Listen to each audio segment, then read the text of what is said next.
Welcome to சாரா குட்டி life style. இன்றைக்கி வந்து நம்ம தோட்டத்தில் என்னென்ன காய்கறி போட்டிருக்கோன்னு சொல்லிட்டு பார்க்கலாம். இது வந்து புடலங்காய் போட்டிருக்கோம்.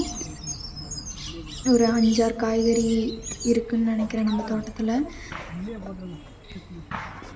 இது வந்து எங்கள் ஊரில் ஆமணக்கு அப்படின்னு சொல்லிட்டு சொல்லுவாங்க, இல்லைனா கொட்டைமுத்து அப்படின்னு சொல்லிட்டு சொல்லுவாங்க. இது வந்து தண்டுக்கீரை,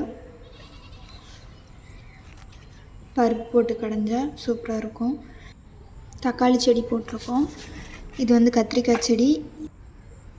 கத்திரிக்காயில் ஒவ்வொரு வகை இருக்குது, எங்ககிட்ட இந்த ரகம் தான் இருக்குது. இது வந்து வெங்காயத்தாள், மிளகாய் செடி, பாகற்காய் செடி வந்து போட்டிருக்கோம். அதில் இப்போ தான் 2 காய் வந்திருக்கு.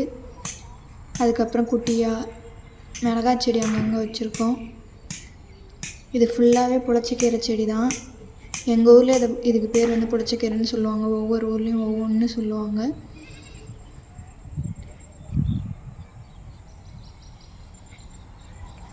மஞ்சள் செடி இந்த வருஷம் பொங்கலுக்கு யூஸ் ஆகும்னு நினைக்கிறேன். இதுதாங்க எங்கள் தோட்டம்.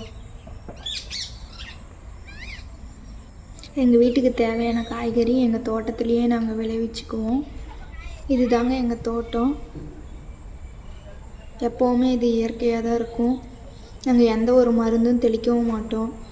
இயற்கை முறையில் வந்து விவசாயம் பண்ணி எங்கள் வீட்டுக்கு தேவையான காய்கறிகளை நாங்களே அறுவடை பண்ணிப்போம். நாங்கள் வந்து சேலங்க. என் வீடியோவை வந்து எந்த ஊர்லேருந்து பார்க்குறீங்கன்னு சொல்லிட்டு கமெண்ட் பண்ணுங்கள்.